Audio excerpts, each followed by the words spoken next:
Hi, this is Casey Hogan for the Lone Star Conference. We're here with the head football coach at Tarleton State University, Cary Fowler, as it's Tarleton Week on LoneStarConference.org. Coach Fowler, good to see you. Hope you had a good Thanksgiving. I did. I'm glad to be here today. I need to be out recruiting, but it was good to be here in this office. Well, appreciate a few minutes of your time.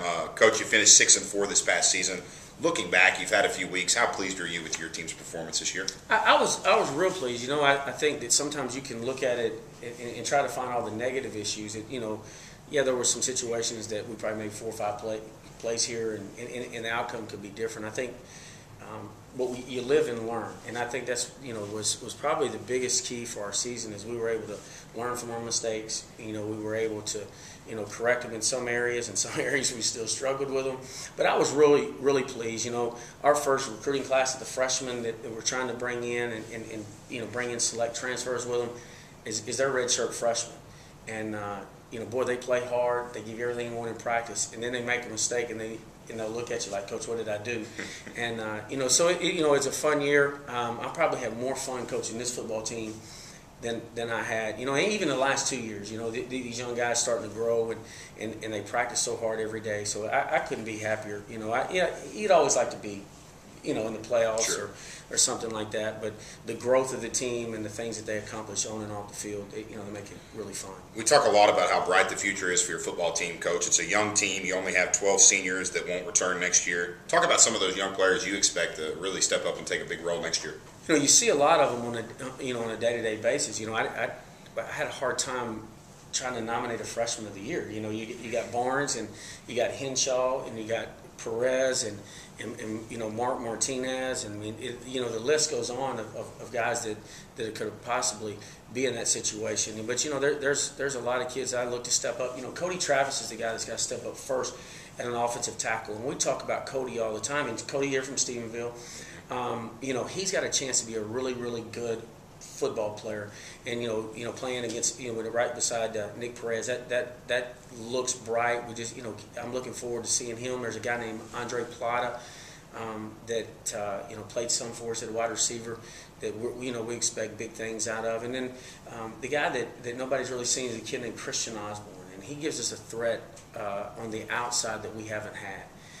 Always on that deep ball, kind of throw it up as high as you want to, and this kid's got a chance to go get it, and he's going to be a freshman, a redshirt freshman next year. So and then we got some defensive players that that we really got to come on. We got a defensive tackle named Ron Watkins, about 270 pounds, and played wide receiver in high school. He's that kind of athlete, but he's just learning that defensive tackle and kind of growing into that body a little bit. And then we got a few DVs, but they're all back for the most part. But I'm really excited about this freshman class. I met with them, and I wish you could see them on Sunday night. Those eyes and courage. I said, "Redshirt year's over with. It's time. We got to go play. You go win a job." And they walked out of there encouraged, and I'm encouraged with them too. There's 30 of them. And you talk about all these guys in the youth that are coming back, but what are some of the holes that you got to go out and fill in recruiting? Number one, defensive line. I think that those we struggled at times up front. Rufus did such a great job of rushing the passer, and sometimes he would the quarterback would scramble away from him, and we gave up a lot of rushing yards. You don't give up a lot of rushing yards by the back as much as, but we gave up a lot of rushing yards with quarterback scrambles. We've got to win up front. We've got to get 2 defensive tackles that can dominate the front. And in 09, when we made the run in the playoffs, we had that. We had it in 08 when I first got here, and I know in use on the radio when they had Taiwan and Dez, those guys, we've got to be able to get that, because when you look at the teams that are dominating the league and going deep in the playoffs, they got those 2 big inside guys, and I've got coaches everywhere, trying to find them. We're all over the country. We're trying to find those guys, and that's the big need. And the other thing is we need to get us a bona fide long snapper. That's what he does, and that's those 2 kids. They did a nice job for us at times, but they playing down in, down out, and both of them starting on both sides of the ball. That makes it tough for a kid, because they get banged up in their hands, but we need to get us a long snapper.